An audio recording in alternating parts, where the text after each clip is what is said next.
Last video के अंदर हमने डिस्कस किया था NaCl का स्ट्रक्चर। अब उसी से रिलेटेड कुछ और क्वेश्चंस देखेंगे। सबसे पहले जो NaCl का स्ट्रक्चर है, अगर आपसे ये क्वेश्चन पूछा जाए कि NaCl का स्ट्रक्चर किस टाइप का स्ट्रक्चर है, तो NaCl का structure face centred cubic type structure है। बेसिकली अगर हम इस स्ट्रक्चर को 3 डिमेंशंस के अंदर एलेबोरेशन के अंदर देखें तो इसके अंदर दो FCC टाइप के लैटिस की आपस में मिक्सिंग हुई है। अगर इस स्ट्रक्चर को हम एक्सटेंड करें तो क्लोराइड आयंस की जो लैटिस जनरेट होगी वो भी FCC टाइप होगी और सोडियम आयन की जो लैटिस होगी वो भी FCC टाइप होगी। तो अगर हम दो FCC टाइप के लैटिस को आपस में क्या कर दें, मिक्स कर दें, तो NaCl का स्ट्रक्चर क्या होगा, जनरेट होगा। तो अगर आपको क्वेश्चन पूछा जाए कि NaCl का स्ट्रक्चर किस टाइप का है, तो स्ट्रक्चर आएगा FCC टाइप। अब उसके बाद जो क्वेश्चंस हैं वो, जैसे पहला क्वेश्चन यहाँ पे मैंने डिस्कस किया है जो वो है लिथियम आयोडाइड के बारे में। अल्कली हलाइड है, FCC टाइप का उसका स्ट्रक्चर है लाइक NaCl। अगर H लेंथ यूनिट सेल की 620 पिकोमीटर है तो आपने आयोडाइड की रेडियस बतानी है। तो मैंने लास्ट लेक्चर के अंदर डिस्कस किया था कि अगर NaCl टाइप स्ट्रक्चर है FCC टाइप, तो जो फेस डायगोनल होता है √2a होता है वो 4 टाइम ऑफ रेडियस ऑफ अनायन होगा। अगर आप फेस डायगोनल पे देखोगे तो आपको ये अनायन मिलेंगे। इस अनायन की रेडियस r नेगेटिव, इसका जो डायमीटर 2r नेगेटिव, इसकी रेडियस r नेगेटिव, तो टोटल फेस डायगोनल हो गया आपके पास 4r नेगेटिव। तो इस मेथड को हम अप्लाई करेंगे तो 4r नेगेटिव आपके पास आएगा √2a। इट मीन्स आपके पास r नेगेटिव की वैल्यू आएगी √2a में 4, दैट इज √2 और नीचे 4 है आपके पास, तो ये बचेगा आपके पास a/2√2। तो ये वाली वैल्यू आएगी आपके पास रेडियस ऑफ अनायन की। तो I नेगेटिव की जो रेडियस होगी वो होगी H length bye 2√2। H length आपको गिवन है 620 पिकोमीटर, तो वैल्यू अगर हम यूज करें 620 बाय 2√2, ये आपके पास कैंसिल होके बचेगा 310 डिवाइड बाय √2। तो √2 की वैल्यू 1.414 अगर यूज करेंगे तो आपके पास जो वैल्यू आएगी वो आएगी अप्रॉक्सीमेटली 219 पिकोमीटर। तो जो आयोडाइड की रेडियस है वो है 219 पिकोमीटर। अगर हम इसी क्वेश्चन को आगे और एक्सटेंड कर दें तो एक और टाइप का क्वेश्चन यहाँ से बन सकता है कि अगर आपको रेडियस ऑफ आयोडाइड गिवन होता है 219 और आपसे रेडियस ऑफ लिथियम पूछा जाता है Li पॉजिटिव, तब कैसे निकालते। अब हमें पता है कि H लेंथ 620 पिकोमीटर है, तो ये आपके पास पूरी वैल्यू आ गई 620 पिकोमीटर। तो 620 का अगर हम हाफ करेंगे तो वो होगी radius of lithium plus radius of I negative. तो आपके पास 620 का अगर हम हाफ करेंगे तो 620 का हाफ आएगा आपके पास R positive plus R negative, that is 310। अभी हमने रेडियस ऑफ आयोडाइड निकाला था वो था 219, तो रेडियस ऑफ लिथियम होगा 310 माइनस 219। तो ये सेकेंड टाइप का हमने जो इम्पोर्टेंट रिलेशन डिस्कस किया था वो भी यूज हो गया इसके अंदर। इसके बाद जो नेक्स्ट क्वेश्चन है कि अगर किसी भी AB टाइप के सॉलिड का जो स्ट्रक्चर है वो NaCl टाइप हो और A हैं जो कॉर्नर्स को ऑक्यूपाई कर रहे हो, मीन्स क्लोराइड वाली जगह हो, अगर हम फेस सेंटर के अलॉन्ग एक एक्सिस पे फेस सेंटर के अलॉन्ग जो A हैं उनको रिमूव कर दें तो जो कंपाउंड बचेगा रिजल्टेंट उसकी स्टोइकियोमेट्री क्या होगी। तो सबसे पहले अगर आप एक एक्सिस पे देखोगे तो एक एक्सिस पे आपको, जैसे ये वाला कोई भी एक्सिस चूज करोगे आप इसके अंदर, तो एक एक्सिस पे आपको दो फेस सेंटर के एटम मिलेंगे। इस पे भी तो आपको दो फेस सेंटर के एटम मिलेंगे। तो एक एक्सिस पे अगर फेस सेंटर के रिमूव करते हैं हम एटम, तो फेस सेंटर के दो एटम्स क्या हो जाएंगे, रिमूव हो जाएंगे। इट मीन्स फेस सेंटर पे आपके पास बचेंगे 4 और फेस सेंटर का कंट्रीब्यूशन होएगा 1/2। अब कॉर्नर वाला कोई भी रिमूव नहीं हुआ तो आपके पास जो A का नंबर आएगा वो A का नंबर आएगा आपके पास 3, बट जो B है वो अनचेंज रहे हैं। तो B का नंबर सोडियम के बराबर ही होगा, NaCl टाइप स्ट्रक्चर है, तो B का नंबर आपके पास होएगा 4, A का नंबर होएगा 3। तो आपका जो आंसर आएगा वो आएगा A3 B4।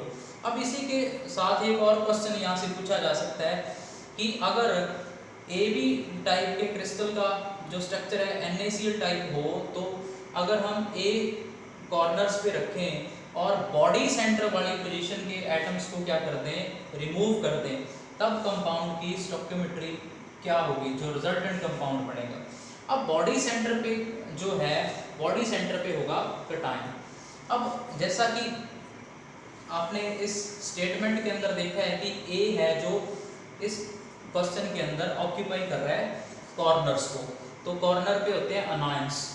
अब हमने बॉडी सेंटर वाला पार्ट रिमूव किया, बॉडी सेंटर पे है कैटायन, इट मींस B जो पॉजिटिव है और A है अपने पास नेगेटिव। अब A नेगेटिव अनचेंज रहेगा, जबकि B पॉजिटिव है जो बॉडी सेंटर पे ऑक्टाहेड्रल बॉन्ड है वो रिमूव हो गया, तो रिमूव होते ही बॉडी सेंटर का कंट्रीब्यूशन कैंसिल हो जाएगा, तो कंट्रीब्यूशन आएगा आपके पास सिर्फ एच सेंटर से।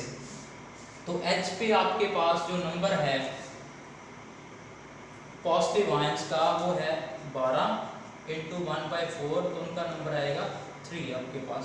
और A नेगेटिव कॉर्नर पे हैं वो रहेंगे आपके पास अनचेंज, तो आपके पास जो फॉर्मूला बनेगा वो बनेगा A4B3, तो फार्मूला आ गया आपके पास B3A4। तो अगर हम बॉडी सेंटर वाले पॉइंट को रिमूव कर दें, बॉडी सेंटर पे जो कैटायन प्रेजेंट है जो कि ऑक्टाहेड्रल बॉन्ड है बेसिकली NaCl टाइप क्रिस्टल के अंदर, तो B पॉजिटिव का नंबर सिर्फ आपके पास जो आएगा वो H सेंटर से आएगा, जबकि A जो कि कॉर्नर को ऑक्यूपाई कर रहे हैं उनका नंबर क्या रहेगा, अनचेंज रहेगा। तो ये आपके कंपाउंड की स्टोइकियोमेट्री होगी। अब इसके बाद जो नेक्स्ट क्वेश्चन है उसके अंदर आपको दिया गया है कि NaCl और KCl का जो स्ट्रक्चर है वो सेम टाइप का स्ट्रक्चर है, और रेडियस रेशियो अगर KCl के केस में देखें, radius of cation divide by radius of अनायन that is 0.74, और सोडियम क्लोराइड के केस में 0.55। तो आपको पूछा गया है कि दो जो यूनिट सेल हैं उनके एच लेंथ की रेशियो क्या होगी।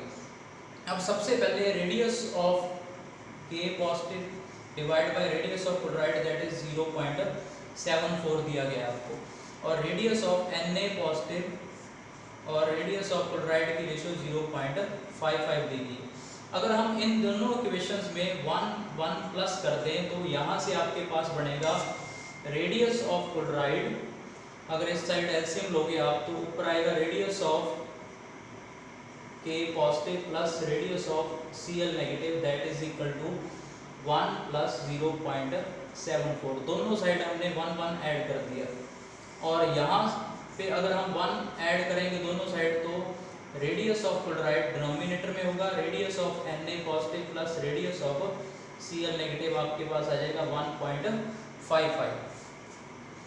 तो अब अगर हम इन दोनों इक्वेशंस को यूज करें और डिवाइड करते हैं तो आपके पास radius of K positive plus radius of Cl negative divide by radius of Na positive plus radius of Cl negative that will be 1.74 divide by 1.55। अब जो इसका 2 टाइम होगा वो होगा एच लेंथ, जैसा कि हमने लास्ट डिस्कस किया है कि एच लेंथ है जो वो radius of cation plus radius of अनायन के 2 टाइम के इक्वल है, क्योंकि radius of cation plus radius of अनायन है जो वो एच लेंथ का हाफ होगा। तो अगर आप ये देखोगे तो 2 टाइम्स ऑफ दिस न्यूमरेटर और 2 time of this denominator is equal to H length, 2 से 2 कैंसिल हो जाएगा, तो बेसिकली ये आपको एच लेंथ की रेशियो बता रहा है ये वाली साइड। तो जो रेशियो आएगी वो आएगी आपके पास 1.123, जो बी ऑप्शन है वो आपका आंसर होगा। तो ये क्वेश्चंस थे आपके पास जो NaCl टाइप के स्ट्रक्चर के बारे में आपसे पूछे जा सकते हैं। अब इसके बाद जो नेक्स्ट पॉइंट है वो है कि NaCl टाइप के क्रिस्टल्स के अंदर जो पैकिंग फ्रैक्शन है वो कितना है। तो पैकिंग फ्रैक्शन है जो वो कैसे निकालते हैं हम, volume occupied by the atom divide by total volume of unit cell.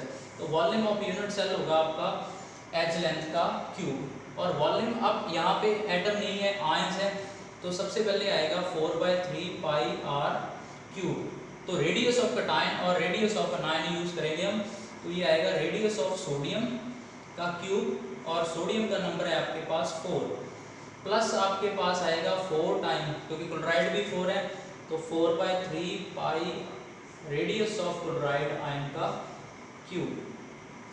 तो अगर रेडियस ऑफ सोडियम 0.59 एंगस्ट्रॉम और क्लोराइड दैट इज 1.81 एंगस्ट्रॉम और एज लेंथ की वैल्यू को हम यूज करके कैलकुलेट करें तो आपके पास जो पैकिंग फ्रैक्शन की वैल्यू आएगी वो आएगी 0.67, means 67% of the total space will occupied by sodium and chloride ions. तो ये है पैकिंग फ्रैक्शन के बारे में। अब उसके बाद जो नेक्स्ट क्वेश्चन है कि सोडियम क्लोराइड के केस के अंदर number of first nearest neighbour, second nearest neighbour और थर्ड नियरेस्ट नेबर कितने होंगे और उनकी डिस्टेंस क्या होगी।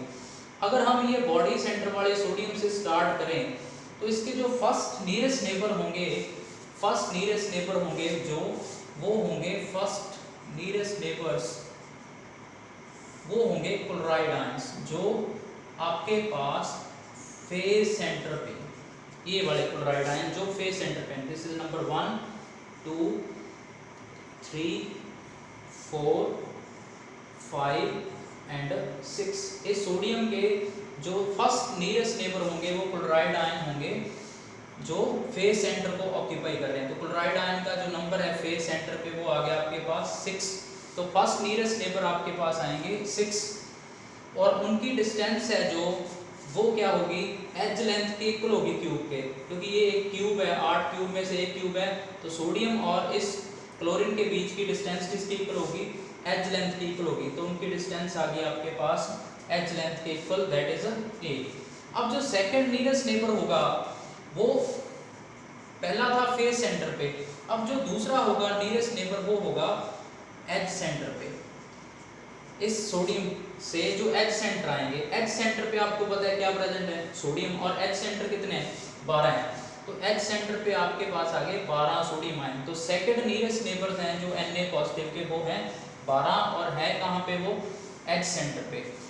और अगर आप इस सोडियम के विद रिस्पेक्ट जो एच सेंटर्स हैं उनकी पोजीशन देखोगे तो जो एच सेंटर है, जैसे इस वाले एच सेंटर को देखोगे तो ये सोडियम से इस यूनिट सेल का फेस डायगोनल बनेगा, तो उनकी जो डिस्टेंस होगी वो √2a होगी। अब आ गया नेक्स्ट, थर्ड नियरेस्ट नेबर कौन से होंगे, थर्ड नियरेस्ट नेबर होंगे क्लोराइड्स जो कहाँ पे प्रेजेंट है, कॉर्नर्स पे प्रेजेंट है, इस पूरी लैटिस के अंदर जो कॉर्नर्स पे प्रेजेंट है। तो थर्ड जो आगे वो आगे क्लोराइड्स जो कहाँ पे प्रेजेंट है, कॉर्नर पे, और कॉर्नर कितने आपके 8। अब अगर आप इस स्ट्रक्चर के अंदर देखोगे तो इस क्लोराइड और इस सोडियम के बीच की जो डिस्टेंस होगी वो होगी बॉडी डायगोनल के इक्वल, और बॉडी डायगोनल होता है √3 टाइम्स ऑफ a। तो फर्स्ट नियरेस्ट नेबर जो सोडियम से हैं वो हैं क्लोराइड्स, तो इनके बीच अट्रैक्टिव फोर्स होगा और उनका नंबर कितना होगा 6, और जो डिस्टेंस होगी वो कितनी होगी, a होगी। और सेकंड नियरेस्ट नेबर आपको मिलेंगे एच सेंटर पे, वो कौन से होंगे, सोडियम होंगे। तो इस सोडियम और एच सेंटर के सोडियम के बीच जो फोर्स होगा वो रिपल्सिव होगा और डिस्टेंस होगी इक्वल टू फेस डायगोनल। और तीसरे नियरेस्ट नेबर जो होंगे वो होंगे थर्ड नियरेस्ट नेबर, वो 8 क्लोराइड होंगे। तो सोडियम और क्लोराइड के बीच जो फोर्स होगा वो अट्रैक्टिव होगा और उनकी डिस्टेंस किसके इक्वल होगी, बॉडी डायगोनल के इक्वल होगी। तो ये पूरा पॉइंट्स थे किसके बारे में, सोडियम क्लोराइड के स्ट्रक्चर के बारे में।